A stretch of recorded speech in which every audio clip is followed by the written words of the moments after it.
Oh crap! How do I do this? There's like a feather, and it's slowly drifting down the desert road. It lands on a rock. In the distance, a space shuttle shoots from the horizon. Crap! I don't know how to do the rest of the song. Smash cut to the cockpit. There's an astronaut. Reaching the atmosphere. Now on the final thrusters. So you can pull the microphone up a little bit higher. Oh, yeah? Because you see how it's like right in front of my face? Yeah, it's catching my voice as I'm talking into it. How's this? Yeah. That's better, because what you were doing before is talking up here, and then your voice is echoing off the walls. Yeah, I get you. Yeah. So now you sound really good. Yeah? Yeah. Thank you. My voice is now I'm a professional podcaster. Ooh. Yeah, we got to keep in sync. Yes. It's just a marker so that I can see what I'm doing. I get you. Yeah. All right. Welcome to the Forest Creek podcast. The theme for today's episode is this is the first actual real episode. We've just built a studio here. I built the studio. I sunk all the money into it. We're almost done. It's these foam pads are always a lot harder to set up than they look. Because you've set up foam pads so many times in your life. Yes. I don't recall doing it before, but doing it here and now is tough, difficult. Especially when you go for the cheap ones that don't come with any adhesive. I wonder if any of them come with adhesive. I wouldn't think so. No, I never thought that until you said it. My thought was that I'm going to get a bunch of foam panels and I'm going to have this big white sticker or something. I'll pull it off the back and it'll just stick right to the wall. And that wasn't the case at all. Very wrong. We practically had to hand wash them before we did all this. Yeah, that's what surprised me. I was like, that makes sense though. They came so flat. I was like, is this jumbled mess? Right. The single pad and you just bought 2 of them? But it was 2 packs of 6. Yes. Like, yo. Right. Now we've successfully got a dual foam setup. Yeah, building a podcast studio is a little bit more complicated than it seems, because you get a lot of that advice, especially for early people who say set up your snowball microphone and just plug it in with a USB. And you know what? That works. It does do fine. You can use your phone microphone. Recently, I found a Tula microphone. I like it a lot. It's like a USB little microphone that you can just stick anywhere. You can change the sensitivity on it, and it's very good for travel. And I probably will use it, when we do a camping trip or something. But having a setup where you're plugged in, you got the headphones on, I can hear you, and you can hear me, and we're all very in sync into this conversation. Yeah. And we can both hear ourselves, which is huge. Huge. Like, it's so funny. I was telling you earlier, I got this Logitech headset years ago, so long ago, and it had that feature built in that I could hear myself in my headphones through its built-in mic. Right. It was so awesome. It helped me regulate my level. I didn't even think about it.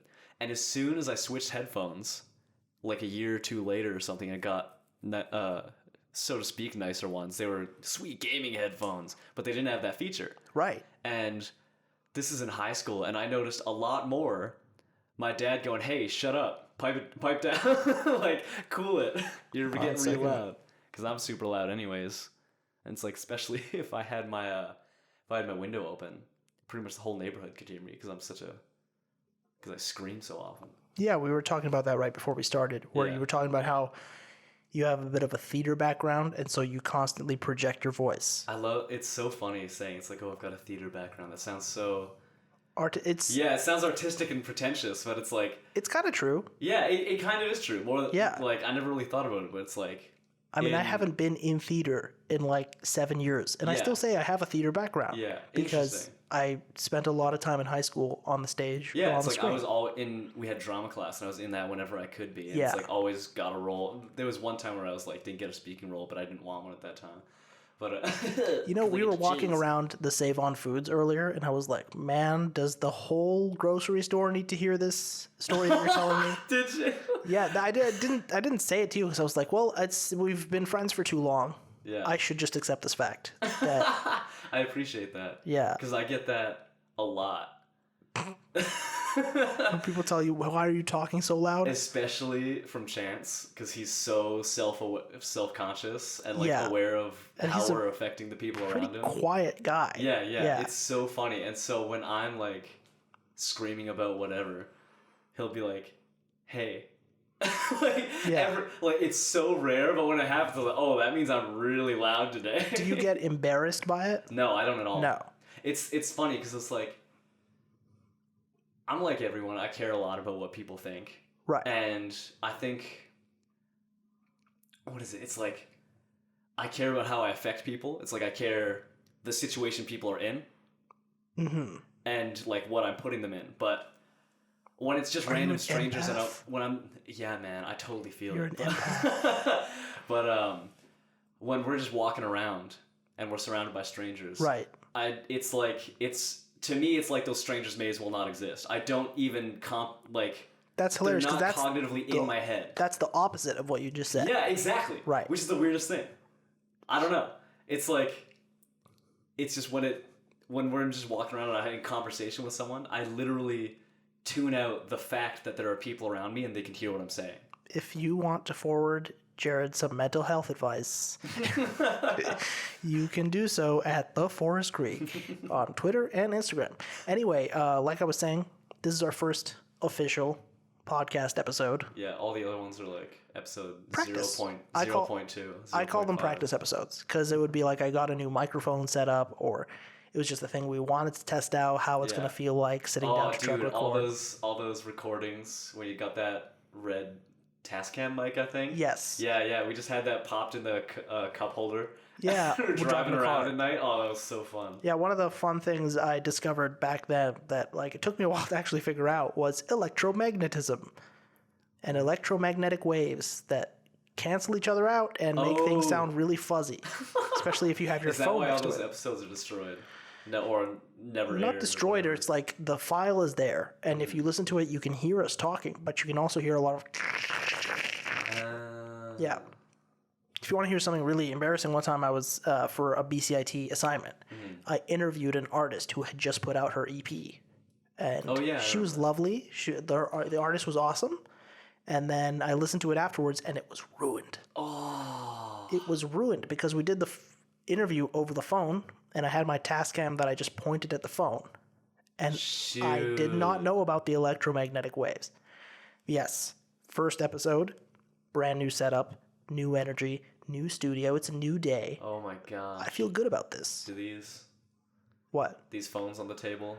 No, but that Zoom thing that we're all plugged into. Yeah. If you put your phone next to that, we're going to have some problems. Okay. At this distance, we're okay. Okay, sweet. Especially now because you can hear it when something's going on. Yeah, dude, headset's the way to go. Joe Rogan is very right about this, where if you are going to do a podcast, you want people to be plugged into the conversation. Mm-hmm. Unless you're Tim Dillon, in which case you can just scream. Well, no, even he does put on headphones. Does he have headphones? Yeah. Oh. Not every time. Yeah. I mean, not even Joe Rogan does it every time. I'm sure there will be times where we decide to go no headphones. Whoa. Especially if we get Kyle in here. But yeah, it's. I'm glad to have this new setup. Everything's going to be a lot cleaner. So worth it. Once we get the foam pads up on the walls, we can guarantee a little bit more audio quality. But for now, I think, not too bad. It sounded solid, man. We're doing a lot better than we used to. Oh, yeah. Yeah. Here's a question. You mentioned Kyle. Is Kyle louder than me? Kyle is louder than you at intervals. You are consistently loud. Right? Like you talking at your regular voice are louder than all of us. Yeah. But Kyle, when he gets amped up about something, his volume gets up there. Me, I talk so often and so much and sometimes so passionately about stuff that by the time I actually sit down to record anything, I sound like this with a tired voice, and then it gets to this kind of croaky kind of deal. But yeah, I mean, maybe I just need to take better care of my voice and some stuff. There. Drink some more lemon. I want to... It's all about the lemon water. But it's like, one thing I would like to learn is metal screaming. And partially because it's like, oh, it'd be cool to make that kind of music. But at the same time, it's also a way, like, there's got to be some technique to not ruin your voice. Because the band In Flames, they started with, like, super high-pitched screaming, and it was all constantly screaming. And they moved into lower pitch, it was still constantly screaming. but around '06, or maybe it's their 6th album, whichever one, they introduced more singing going on. Mm-hmm. And as far as I know, there's only one vocalist who's the screaming and the singing. And his latest stuff, I think last time I listened to an album was like 2015 or 16 or something. But like it's 50-50 in each song, screaming and singing. And this guy's voice is beautiful. It's amazing. And he's been screaming for like 30 years. Like what is the technique that you can get that scream and you can like so guttural and so incredible, but then your voice is beautiful and smooth? What the heck? I mean, I can't really do the metal scream, but I like doing it. You know, it's like when I'm right up to the mic, I know how to make my throat sound like that. Is all. Yeah. Anyway, so back to this is the first official episode of the Forest Creek podcast. I get asked the question all the time, "What is your podcast about?" And I feel bad because we've only talked about politics. Yeah. Or at least mostly politics so far. It's 90% politics. Yeah. Which is not my intent. I actually don't like talking that much about politics. I don't believe you at all. Yeah, that's fair enough. But, well, you know, there was originally, way back, I'm carpooling with a buddy to UFE or just driving on my own. That's like a 30-kilometer drive from where we live. And that's time every day in the car to listen to music, to listen to podcasts. And podcasts became a very big thing for me back then, especially because I wasn't hanging out with a lot of people. So whenever I'm just in and out my regular day, I like having these voices in the background, right? Mm-hmm. One of the most awesome things about podcasts is getting to be in the room in a conversation that you would normally never have access to. So having that, it was just such a cool and interesting thing that I had it in my head. I want to be the guy in the room doing the podcasts at one point. I didn't know how I was going to get there. I didn't know what it was going to be about. But the more and more I started listening to podcasts, and this was around 2016 with that big election going on, and naturally the culture inflames in such a way back then that everything around me was about politics. And so the podcasts themselves were about politics. But politics itself is rooted in more than just who are you voting for. It's your culture, it's your entertainment, it is your philosophy, it's the history. Right? So I guess in a wider sense, that's what I wanted the Forest Creek podcast to be about. I wanted it to be a variety show. But really, the heart and soul of everything I want to do is entertainment. I just want to make people have a good time, right? Whether you learn something or not on the way, whether you are using it as a headspace to figure things out in, that was the intent behind all of it. Sorry. I have this weird thing sometimes where I'm just not breathing as I'm talking. Yeah, man, you got to take breaks. Go... Okay, now I'm going to continue. That's one of my favorite things about the Jocko Willink podcast. Yeah. When it just like every single one of them begins with, okay. Good evening, Echo. Or something like that, right? But yeah, I mean, so what is this podcast about? It is a variety show where we would like to talk about entertainment and culture and occasionally dive into philosophy, science. Today, I feel like we're going to focus a little bit more on business. The hustle. Business, the hustle, the side hustle, the how to build yourself up. Not as though we're experts, but just in terms of considering these ideas, right? Because you and I have been a bit on this bend recently where we're listening to all these motivational people, we're reading these books, considering these ideas. We're those idiots. Yeah, we're those. And totally failing to apply them in our own lives. Dude, too true. Yeah. It's hitting me with bullets. So recently, you've been interested in Stoicism? Yes. What is Stoicism? Yes. I don't really know. Stoicism, the biggest thing, I think it's like summarized, it's the idea that it's like... I would say that it's very characterized by people taking themselves very seriously. That's true. That's true. It's more so this idea that it's like nothing outside of you affects you. That it's like you can decide how you feel about things, and it's like Musashi had a quote that said, "Seek nothing outside of yourself." Right, in the sense that your own happiness, your own sense of fulfillment, your own moral gratification is going to come from you and your own actions. Yeah, it's not going to come from the opinions of others. And a big part of Stoicism that I always notice and that I quite like is that it's very independent and very self-reliant in that sense. Because the whole thing, it's like, one thing I saw recently is the idea that, let's say something in your life pops up and it's upsetting. Right. You can choose not to be upset. And it's the only thing, really it's focusing on the only thing you can't control, which is what you do. You can choose not to be upset in that situation when something upsets you. Or in the sense that it's like taking ownership over your own thoughts and feelings in that sense. Because obviously, a tragedy happens. You might be affected by it in ways that you can't really control. Yeah, I think there's a difference between stoicism and being emotionless. It's not about being emotionless. And like Alan Watts talks about gurus at some point, and he's like, he has a story about how he said he went up to like some temple or something. He said all the gurus there were just like children. It's like they were all angry at things. They would have tantrums. Right. It's like it's like they would cry. They had the full range of emotion of all of this like philosophy and stoicism and everything. It's not to be emotionless. It's more so, as I'd say, to be in control of your emotions. Right. Instead of, here's the buzzwords I guess I've been hearing recently about it. Instead of reacting to things, respond to things. And I've been thinking about that because let's say it's like last night I did 3 hours of overtime. And part of that is because I messed up some settings, or renders were taking too long, or the computers were freezing, or I hit the wrong button and the computer started freezing. Mm-hmm. In those moments, what I did last night was freak out and scream because I was annoyed. But then I also I examined what I was thinking. It's like I looked at that, my reaction immediately, and I was like, I didn't have to do that. I didn't have to swear right there. I didn't have to yell right there. It was, when I examined it, I'm like, in that split second when that thing happened and I had that reaction, I had a feeling where it's like, I should have this reaction to this event. And so it's like, I look at that and I'm like, okay, so I actually chose to react like that. Even though it was such an immediate response, it was a reaction. That was the thing I've built up. Right. But I can actually train myself to catch myself in those times. And I've done that before. Where it's like, you take a moment. I don't have to scream right now. Right. Yeah. You can instead think about it a little bit practically. Okay, now what will we do? Yeah. I will preface just for people, I work alone during those times. So you're not just... I'm not just screaming in the middle of a room with a bunch of people in it that are trying to work. Right. In a way, what you're kind of talking about is know thyself, right? Because this is more than just emotions. When we talk about stoicism, and I'm not a stoic by any sense of the word, actually.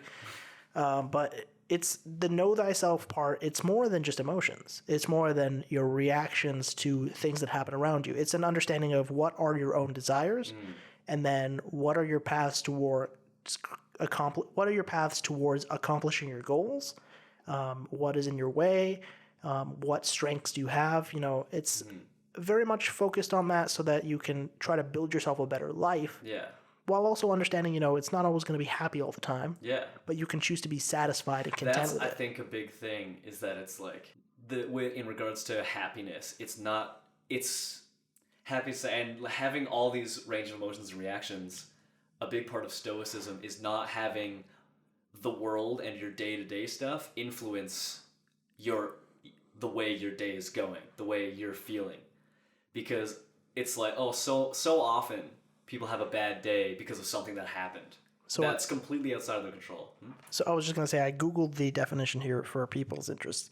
A person who can endure pain or hardship is a stoic without showing their feelings or complaining. Yeah, see these ways that are characterized. A member of the ancient philosophical school of Stoicism, another term for stoical. Let's see. Right, so let's look up That's stoicism. Interesting, the definition without showing their feelings. I think... Like I said, it's very characterized by people who take themselves very seriously. Yeah. I think that definition might be a little bit wrong in that people that don't show their feelings. An ancient Greek school of philosophy founded at Athens by Zeno of Citium, the school that taught virtue, the highest good, is based on knowledge, and the wise live in harmony with the divine reason, also identified with fate and providence, that governs nature and are indifferent to the vicissitudes, my bad, of fortune and to pleasure and pain. So, vicissitudes is a big way of saying vices. I was wondering what that meant. Yeah.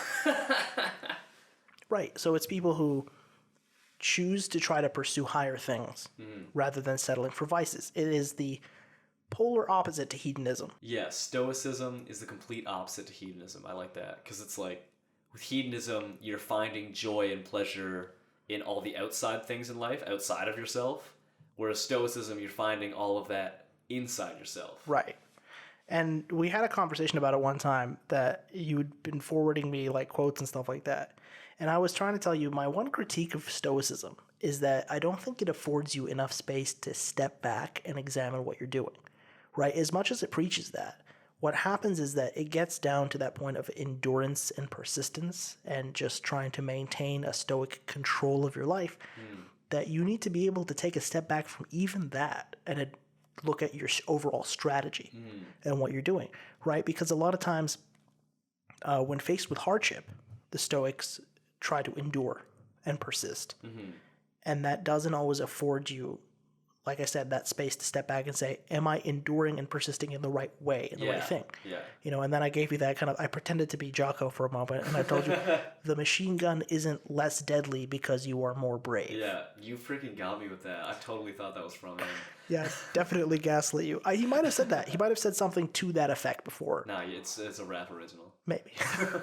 But with Stoicism, all this philosophy stuff, in regards to actually bringing it into your life, I've been thinking about this a lot, mainly in art, because that was the first way that I really got this idea. When you're gaining a skill, I think the first thing you need to do is like explore it in whatever way it happens, and then at some point you need to take out the imagination and creative side of it, including in art, and focus on the technical skill and get that down. Like, right. If we like taking Stoicism or like whatever it is, take the actual building block techniques and the skills that have nothing subjective by them. It's like, this is objectively the way to do it.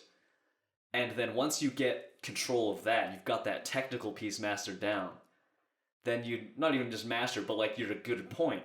Then at times you bring back in that creativity, and now you're creating more of an art piece. Now you're living your life better because you've got the technical mastery and you're combining it with that creative, intuitive element that you already have in life. Right. It's essentially like training a kid, like socializing a kid.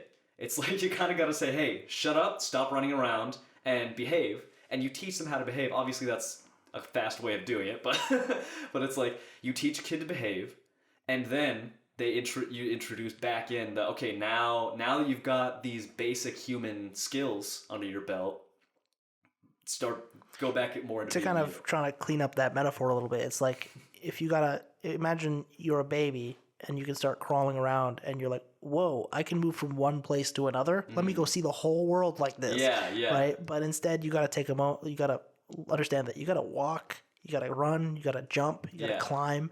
Yeah. There's a lot more of the stuff that you're gonna need to see the world beyond getting from point A to point B. It's like by the time you can learn to get on a plane and go somewhere yourself, that's when you can start exploring the world. There's a lot of fun in being passionate about, especially with like art. You know, like when I first started playing guitar, I would hit a string and hear bing, and then be like, oh, I can make a string make a sound if I hit here. And then I get carried away with it. I start, you know, I didn't have an understanding of scales. I didn't have an understanding of notation. I still don't really, but hearing the one sound and then getting carried away with it and then playing with that one sound. Well, I've kind of put myself in a corner with what I can and can't do because I never went to try to learn the technical skill. All right, how do you place your hand to make a chord? Yeah. Right? So the passion was there, but what I needed to do was definitely learn the technical skill. And, you know, I look at a Jackson Pollock painting. People look at that, you know, it's just a bunch of paint splashes, and I quite like them, you know? Oh, really? Yeah, no, I quite like Jackson Pollock's paintings. It just looks like paint splashes, but that guy spent a lot of time perfecting how do you flick paint onto the canvas. Interesting. Right? The way that he would do it is probably beyond something that we understand. There's hours and hours of work. You know, how many 1,000 hours of mastery? Is that what it is? 10,000. 10,000 hours. Doing something for mastery. Exactly. Right? That's a lot. That's a lot. Yeah. But how many seconds is that? So in terms of Stoicism, right, how does that feed into what we were talking about today? Well, it's one of the philosophies that people tend to carry on when they're trying to look at self-improvement, right? And definitely, you know, starting a venture, you know, starting a podcast, it takes discipline. And people naturally gravitate a lot of times a lot of people trying to take on something new and trying to be disciplined in it will gravitate to Stoicism because it inherently helps you develop a discipline. You want to be able to endure and persevere if you're trying to learn how to work out every day, right? If you're trying to learn a new skill, to push yourself to sit down and learn it every day. And I would say that, the technical side of things, learning that technical side, there was a lot of that before sitting down here and building this studio and like trying to podcast like this. There was a lot of learning how the technical side of this all works. Just like I was talking about earlier, that electromagnetism thing. Right. If you just think you can snap on a microphone and that you're going to have a great podcast, it's very hard. Very hard to even just right now, I had trouble thinking, what am I going to say next? So I stopped and drank water. You know what's interesting about that is I've been thinking a lot about this idea. How do I explain this? Exactly, right? Yeah. That's what I'm talking about right here. Shoot, you got me. Yeah. But essentially I've been thinking about this idea that Alan Watts talks about. Essentially, to truly do something is to do it without thinking about it. And the quote from him is, he's talking about righteousness. He says, true righteousness doesn't try to be righteous. Righteousness that tries to be righteousness is not true righteousness. Right. And the highest virtue doesn't actually know that it's virtue. Exactly, yeah. Right. That's a way simpler way of saying it. Well, we read the same guy. Yeah. But, and I think I've been thinking about that in terms of talking in conversations with people. Because it's like that whole thing of, shoot, what am I going to say now?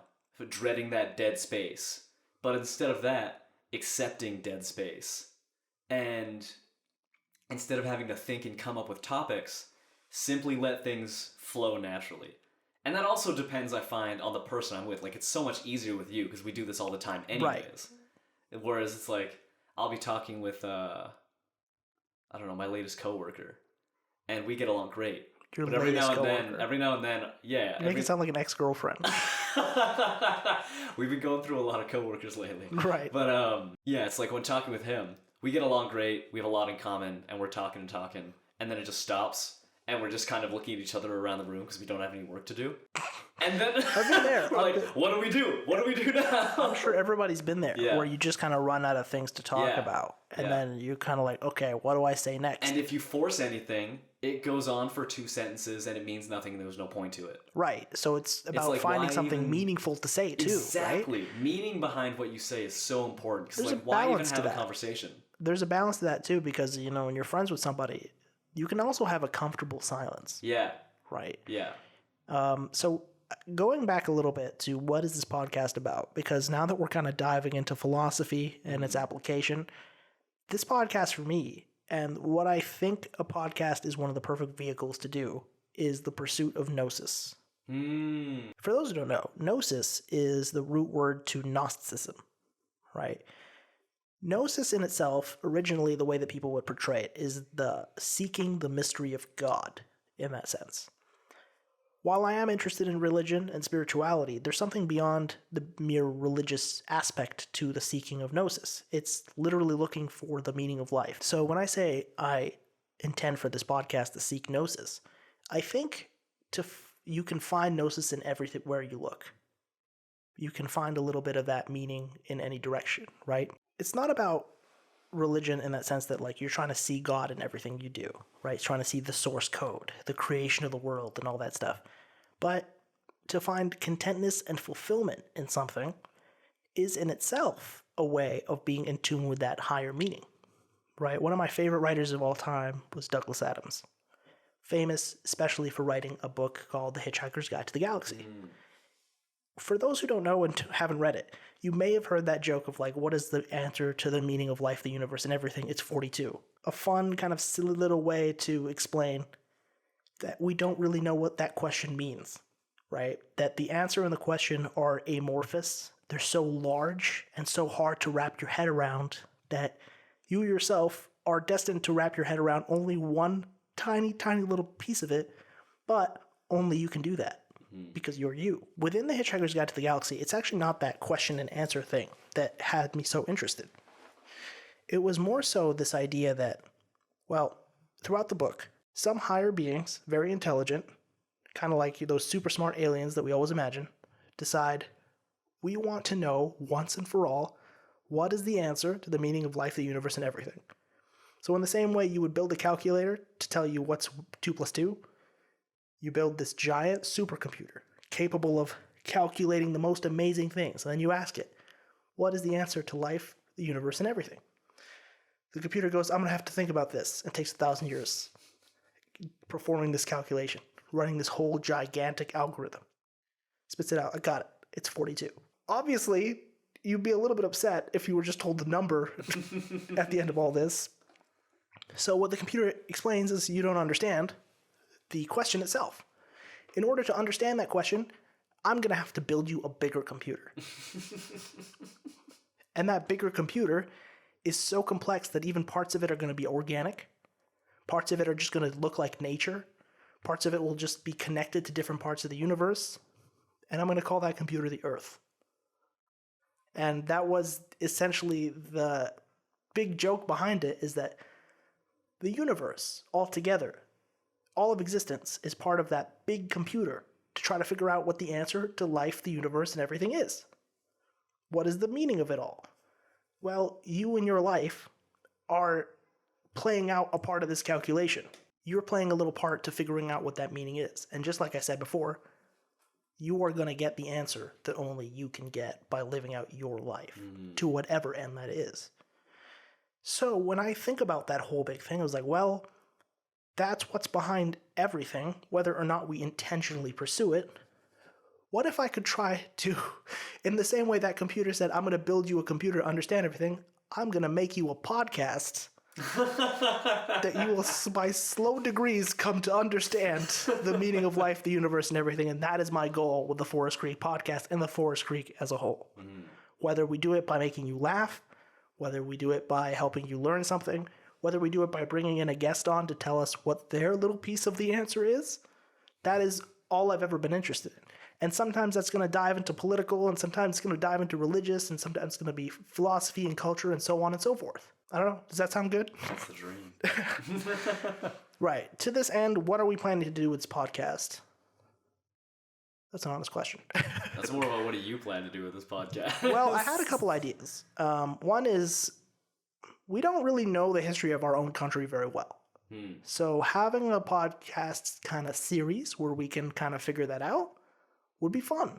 And we happen to know quite a few people who know quite a bit about history. Putting together a short series in the future where we slowly dive into the history of Canada. How did this all come to be? Because as far as I understand, it's a lot of meetings. All you need to know is the Hudson's Bay Company. Yeah, the Hudson's Bay, the evil empire that... Hudson's Bay is Canada. Yeah. Hudson's Bay and Queen Elizabeth. There you go. Some combination of that, and then a drunkard named John A. MacDonald. And he was the first. That name in high school. Right, that was the first prime minister. Oh, was he? Yes. Oh wow, there you go. See, we don't know anything. So that's one idea. Another idea we've been playing around with is a D&D series. Oh yeah, we want to keep doing that. Yeah, we had this idea for a D&D series that we're working on bringing to you called the Turn Up Tavern series. It is difficult to sit down continuously with the same group of people, especially when the regular people that you play with all the time, they got their own lives. They've got their own lives, their own ambitions, their own things that they're doing. It's hard to get everyone in a room on a consistent basis, but you can get everyone in a room on occasion. And that's where the Turn Up Tavern comes in. They are one-shot adventures based around a tavern, and that's pretty much it.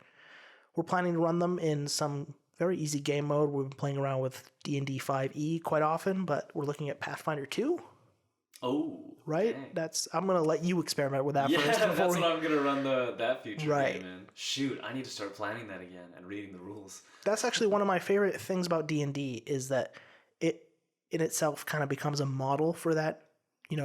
Answer machine. Yeah, because it's like... Dude, it totally does, because it's like characters in the past. It's like whenever I make a character, it's kind of exploring a part of myself. Not even kind of, it is.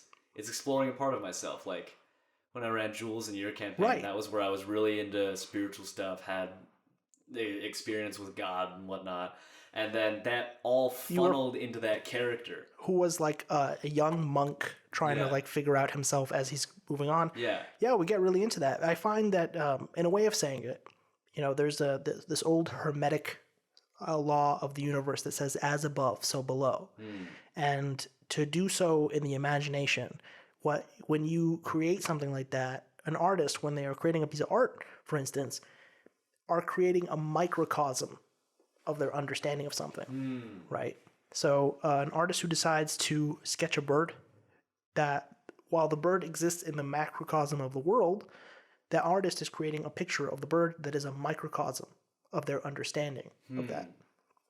So when I create a world in fiction, or for the purpose of playing D&D, I'm creating a microcosm of my understanding of something and trying to bring in elements that will make it fun, right? Which is the high driver of all of it. We wouldn't be chasing the answer if it wasn't fun, right? But there's a little bit of a high, an aha, whenever we kind of stumble onto something and it clicks. Yeah.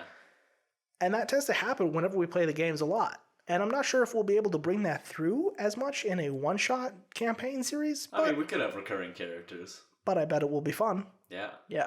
So that's another thing we have planned. In the future, we'd like to bring on guests with interesting things to talk about. Some people I'm interested in chasing down. We'd like to, at this point, because we're still very new, you, the listener, have a unique relationship with us here at the Forest Creek. If there's only 11 of you listening and you say something, I'm going to hear it. I'm going to hear it, and I'm probably going to respond. And if you would like to come on the show, we can arrange. You know, if you got something interesting you want to talk about, we can do that. In the past, when we've had the political discussions, you know, the first thing I heard was somebody else trying to call us back and get us to come over, and so that we can get their side of an argument or something, which is, I'm sure, Did you actually get a response like that? Yeah. So when we sat down with Kyle, I think it was episode 5, Mostly Peaceful Podcasting, when we had Kyle basically explain to us what's going on with this Canadian trucker protest. And that was a while ago. Right afterwards, Kyle's roommate Glenn, housemate I should say, wanted to call us back to do another podcast where he gets to unload his side of everything. Oh man, that's so good. So maybe we'll do that. That would be fun. We're gonna have the Glencast. The Glencast. Right. But yeah, we'd love to cover, you know, other topics of interest, even pop culture and entertainment. Recently, Stranger Things Season 4 has just dropped. Ooh. And so that's why that showed up on my Netflix. the Obi-Wan Kenobi Disney series is also up, which I'm really glad they're bringing back Ewan McGregor. Yeah. He was a really good Obi-Wan. That was like our childhood. Right, so our other big topic for today, we were talking a little bit about side hustles. Like this podcast. Right. Well, we're not making any. I've lost a lot of money on this so far. No. You've invested. I've invested on something that has had zero return. Hey man, one day. You know what? Here's the thing. This is the return.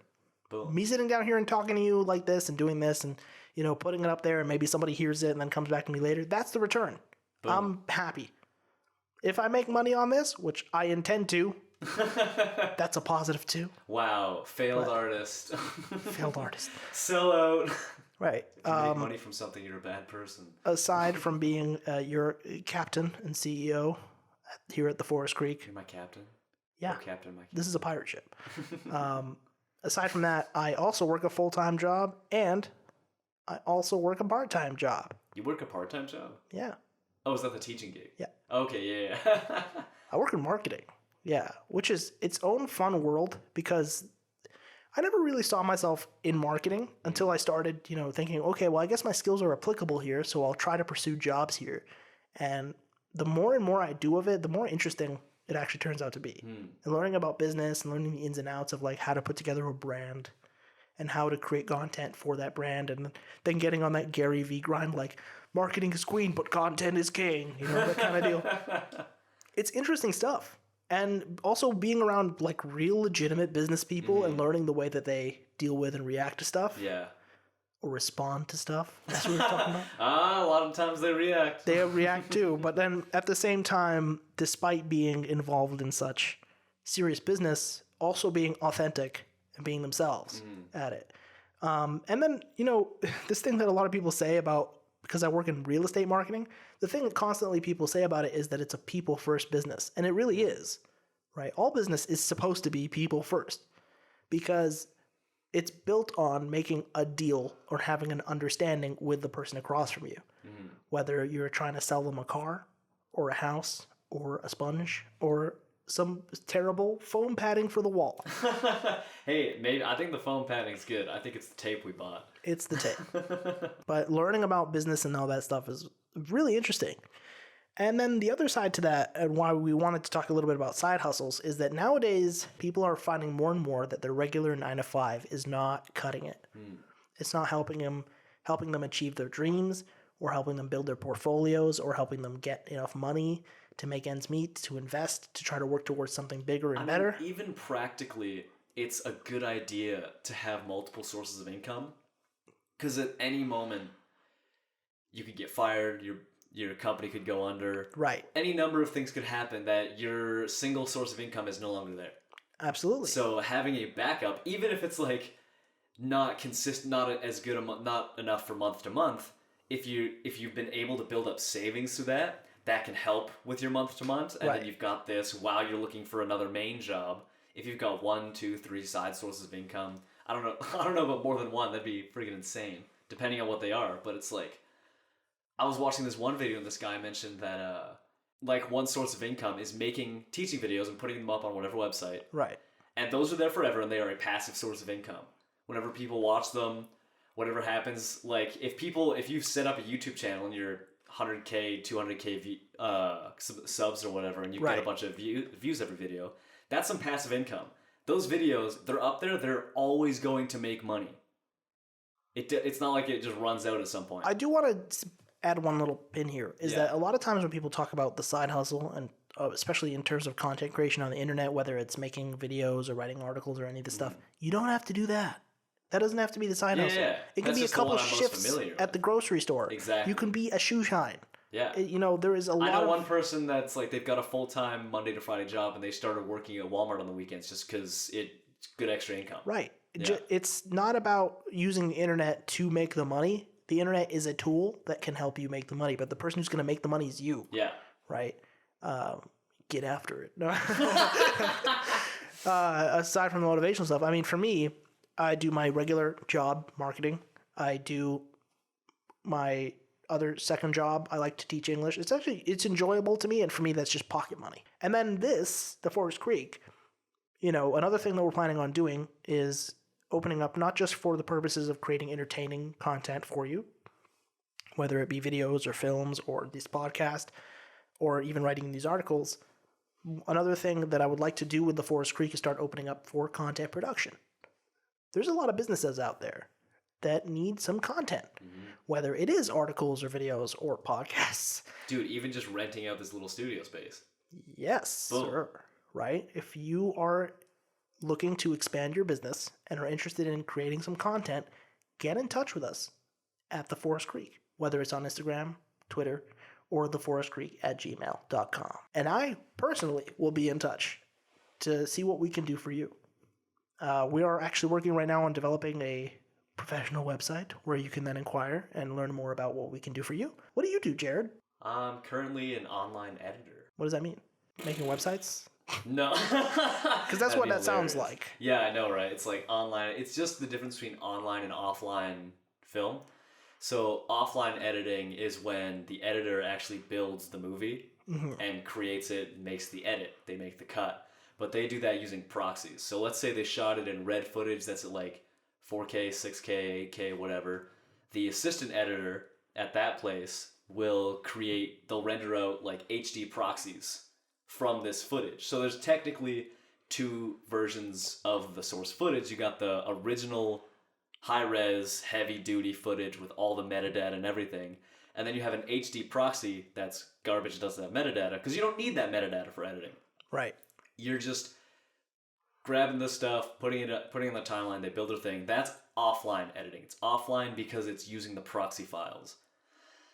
My job is an online editor. I get the original footage, and we get various files that help the software I use rebuild the timeline. And essentially, we reconnect the timeline and the movie itself to the original footage. Right. So that now it's in the 5K, 6K, 8K, whatever, the pleasing look at thing. And then we set up that timeline for the colorist, and we pass it over to the colorist, and then they color. Right. You're one part of the big movie making machine. Yeah. We're in the finishing process. We're in the end. The movie is actually, like, it's edited at that point. At least it should be, but there's always edit changes because nothing is ever final. And then you take these skills on your own time into the side hustles. Currently not, but no. That is currently, the yes. plan. You are our editor here at the Forest Creek. Am I? In fact, an award-winning one from our latest film. Yeah, we made a festival film. What do we call it? I think, Overtime. Not Briefception. Yeah, I think we ended up calling it Briefception. No, you called it Overtime. Damn it. Yeah, because that's what it says on my little plaque. Well, that's what we won an award for. still has. But I do believe we uploaded it under the name Briefception. Oh, we did. It is up on our YouTube channel at the Forest Creek on YouTube. Yeah, that's right. Oh, with the final color and VFX. With the final colored and all the VFX and my acting that I almost won an award for, apparently. Yeah. Did we get nominated for Best Actor? We did. Nice. I didn't win. We got a lot of nominations. Sad. Yeah, the only one. I'm the only one that won. I feel like there was only 5 people entered, so everybody probably got nominated for everything. Yeah, AD said there was a lot of other people that in their movies just sucked. AD is our lead director when it comes to these film projects and other video projects. So he's so interesting to work with because it's like he's really good at what he does, but he just doesn't inform you at all about what he's doing. He's always been like that in this. It's very interesting getting to learn everybody's kind of understanding of how we work together and all that stuff. Because I've worked with some of you guys since high school, and we still have things to work around and learn, especially because on that team in specific, you and Josh went pro. You went professional in terms of like taking your parts, and then you're coming to us after this, working in like a professional pipeline as part of these giant projects, and then me and AD are still off of our guerrilla movie making. I'm like, all right, pop into the edit, send me an EDL, pop that over, and I'm just like, what is an EDL? What is any of that, right? Yeah, but these, working on a team, learning to communicate, learning to establish a plan, and then making sure everybody understands each other and gives each other enough space, but also enough support. These are a lot of the things that I learn, when I'm working everywhere, from the marketing jobs to even just teaching to doing our projects together. And it's a lot of fun to be in these learning experiences. Yeah, it was so interesting doing that, like bringing that professional workflow that I have into that project and being the head of it, because it was suddenly, oh, hey, I'm actually experienced in this. I'm not just following directions or doing things because I get paid to. Right. It was like, oh, I'm actually using the skills I've learned and acquired into a side project that's really fun. Yeah, it was awesome. There was some issues with the framework that it felt like it was more stressful than fun at sometimes. And let me explain to people a little bit. That film that we made, which I will call Briefception. Oh yeah, that's the actual name. The festival rules that we applied to join and to make it with is a 48-hour film festival where they give you a theme, a prop, and a line, and then you are given 48 hours to create and complete a film and then submit it. We managed to do so just ahead, but we also had our complications that ended up with some technical issues, and that's kind of why we ended up putting it up on the YouTube late so that you had time to fix it up. In any case, we definitely learned a lot, and then next year we get to come back with a vengeance. Jeez, man, I got 5 hours of sleep that whole weekend. You got? No, I'm kidding. I got some pretty good sleep. Everybody slept with me on that editing night. I did. And I was the editor, so obviously. I did a couple of 3-hour cycles, just sporadically. And it was literally that first night we all came up with the idea, and then we're like, all right, let's sleep. So we slept for 5 hours, and that was all the sleep I got that whole weekend. That was not a good idea to sleep first. Yeah, we should have hit the ground running. Yeah, I don't know if it would have changed anything, man, because it's like we didn't find out we were gonna have that office space until like That's 2 p.m. definitely we should talk more about this when we get the whole crew together. We'll get AD and Jonathan. I don't know, there might be some sore stuff still. We've joked around that we will do an Alex Joms podcast where we kind of go into who is this elusive and interesting figure. I don't want to get political about it, so I just want to be fun. I don't want to get political about Alex Jones. Well, yeah, he's a politically polarizing figure, But at the same time, that's the thing about conspiracy theories. Info thing on him? Yeah, an info war. The thing about conspiracy theories in general is that they're fun, right? And they're interesting. And then every once in a while they get political. In fact, they all kind of have a political bent to them in some way, especially if you're even if you're flat Earth, right? But here's the thing: I wonder if people sit around thinking who's a flat Earth Republican or who's a flat Earth Democrat. Do those two things exist? I don't know. Yeah, definitely.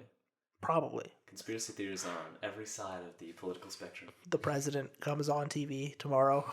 He's like, listen, some very close people have been telling me the Earth may not have as round shape as we once thought.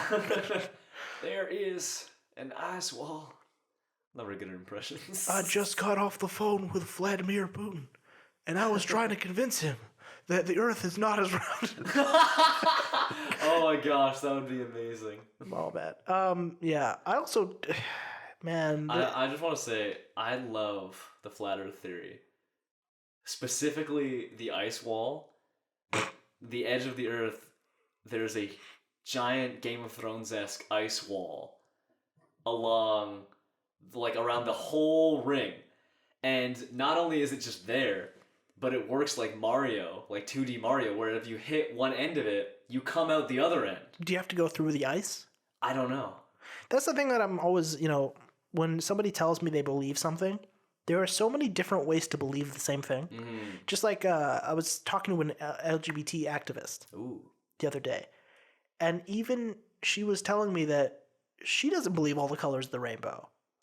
Well, it's the thing is you got to give them the space to be they update their flag every 3 months. It's and how can everybody 100% of the time be on board 100% of the time? And if you're not, does that mean you're no longer included? Yeah. But isn't the whole point to include everybody? It's that, and that's just one example. Even when it comes to flat Earth, do all of them think the ice wall is real, or do some of them think it's on the back of a turtle? Yeah. Yeah. It's we never really come down to it. I'm sure even the people in QAnon argue with each other. Right, even though they're all wrong apparently. That documentary came out a while ago, kind of I never watched that. My coworker was like, "You've got to watch this; it's so good." Well, it seems like it's old news now. Yeah. Looking forward to the next conspiracy theory. We have a lot of very interesting things we want to talk about, but of course, we would like to hear what you, the listener, would like to hear us talk about, or what you would like to talk about. Like I said, you have a very close, intimate, exclusive relationship with us here as one of our original Forest Creek listeners. On Instagram at The Forest Creek, on YouTube, The Forest Creek is our channel, on Twitter at The Forest Creek. Our website is www.theforestcreekweb.com. Like I said, we have a very professional one coming soon, and if you'd like to get in touch with us, you're always welcome to do so either through social media or at our email, theforestcreek@gmail.com. More exciting stuff coming soon. We'll keep plugging away at it. Like I said, new studio, new episode, new energy, new day. Have a wonderful one, and we'll see you next time. Jarrod's press start to continue. Press start to grow your hair. New game. Slot 1. Medium difficulty.